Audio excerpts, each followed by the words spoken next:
pessoal, tudo bem? Sejam bem-vindos à nossa aula de noções de contabilidade, tá? Hoje a gente vai falar um pouquinho sobre balanço patrimonial, que é o tópico 4 da nossa apostila, tá, pessoal?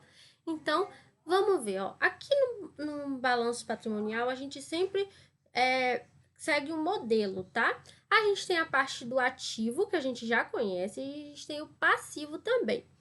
O ativo, a gente sabe que tem ali ativo circulante, tem as contas que a gente vai receber dos clientes, tem estoque, tem os impostos, tem outros créditos também, tem ativo permanente, tá? Um monte de coisa que aqui a gente vai ver que tem no nosso ativo, no nosso débito. E ali no nosso crédito a gente tem o quê? Obrigações ali para fornecedores, a gente tem as obrigações financeiras, as obrigações fiscais e trabalhistas, tá? Salários que a gente tem que pagar, os resultados de exercício que a gente tem no futuro, as nossas reservas, os nossos lucros ou os prejuízos acumulados. E também vai ter o nosso patrimônio líquido e o nosso capital aqui no passivo, tá, pessoal? Então, o que seria o nosso balanço patrimonial?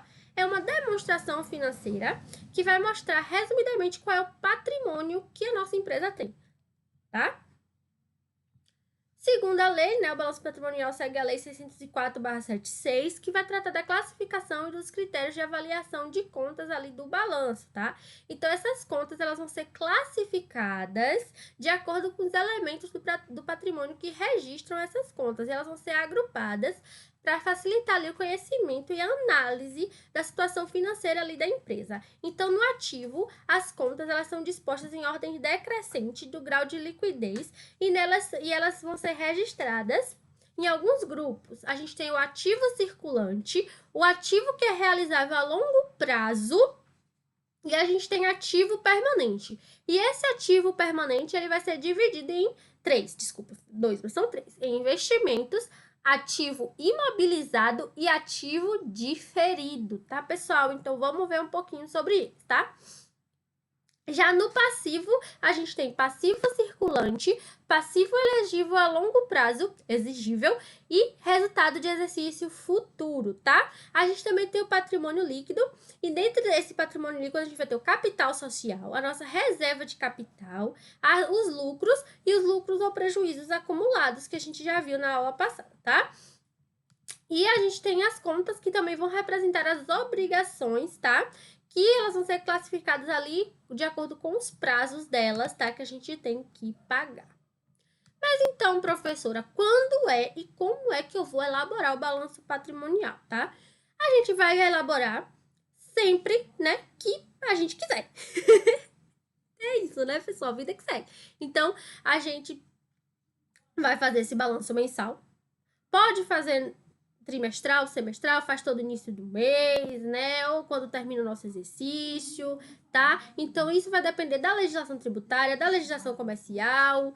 Geralmente, a gente sempre faz o balanço geral, dia 31 de dezembro de cada ano, mas todo mês a gente faz, principalmente se você trabalhar em loja, tá? Uma coisa assim mais comercial, que a gente tem que ter balanço todo mês. Empresa grande também, para saber se tá tendo lucro, se tá tendo prejuízo, o que tá entrando, o que tá saindo. Então, o balanço é importantíssimo, tá? Para a empresa. Mas aí ela vai decidir qual é a frequência que ela vai fazer o balanço, né? E quando e como fazer esse balanço também, tá? Então, o balanço ele vai ter as contas patrimoniais, né? Que são aquelas que são usadas para a gente registrar o patrimônio da entidade. E a gente vai ter alguns elementos que eles podem ser classificados no gráfico de T, tá? Onde do lado esquerdo a gente tem os bens e os direitos e do lado direito a gente tem a obrigação, que são as dívidas que a nossa empresa vai ter com terceiros, né? Que são aquelas obrigações trabalhistas e tudo que a gente tiver que pagar. E ali no ativo é tudo que a gente tem que receber e tudo que a gente tem, tá? De imóvel na nossa empresa. E aqui no passivo a gente também tem o patrimônio, que são as dívidas, patrimônio líquido, que são aquelas dívidas que a entidade vai ter com os proprietários, tá?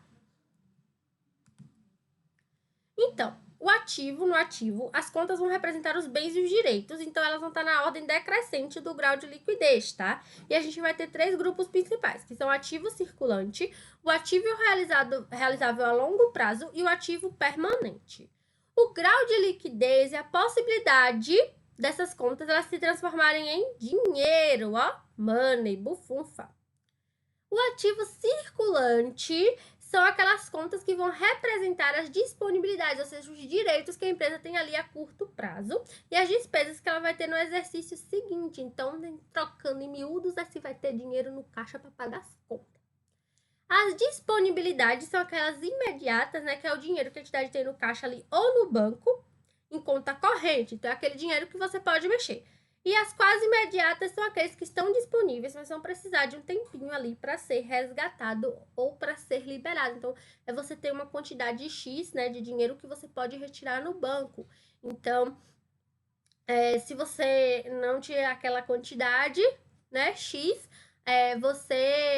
se você não for retirar aquela quantidade, não poder tirar em um dia, vai ter que tirar em 2, ou então vai ter que tirar lá dentro. Então, são processos, tá, que você tem que seguir.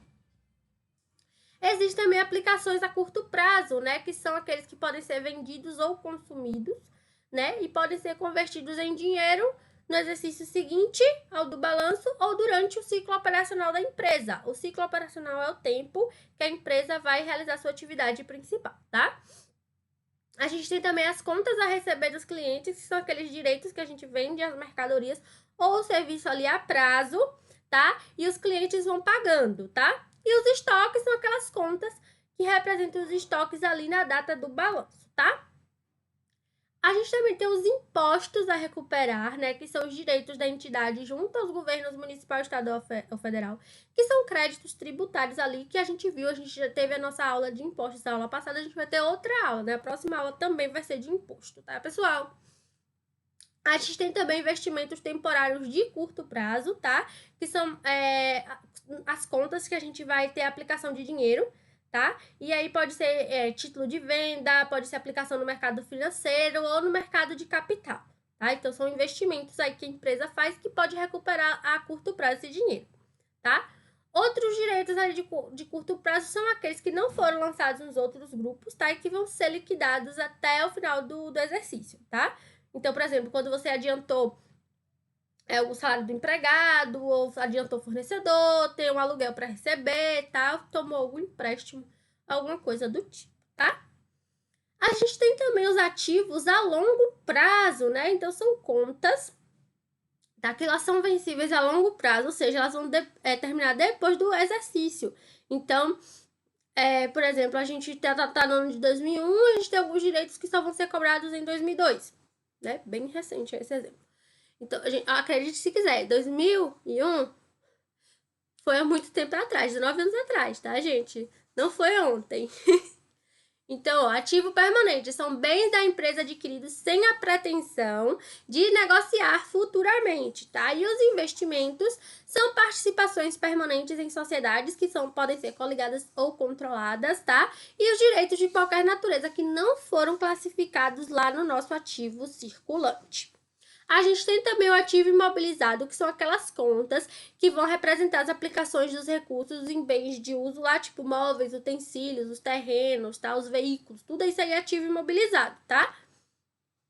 E a depreciação e a amortização são contas retificadoras que vão contabilizar o desgaste, né, quando a gente compra um carro, quando a gente compra um ativo imobilizado, ele vai se depreciando ao longo do tempo. A gente sabe que se a gente comprou um carro novo, ele saiu da concessionária, ele já perdeu 2 ou até 5 mil reais ali do valor do que você pagou do carro, você perdeu no momento que você sai da concessionária. Então, tudo isso aí é depreciação, tá, pessoal? Então, em função do tempo, a gente vai perdendo o valor do nosso bem. E a gente pode também aumentar o valor daquele bem, né? Isso aí é a amortização, tá?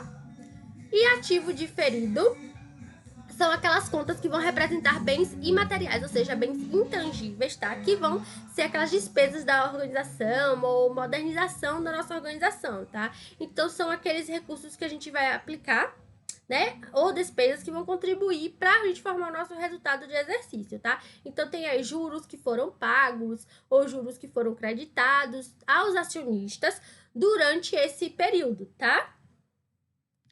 E no passivo, a gente sabe que o passivo é onde vai ter as obrigações, então vão ser as dívidas da empresa com terceiros, e a gente tem o patrimônio líquido, que é a dívida da empresa com seus proprietários.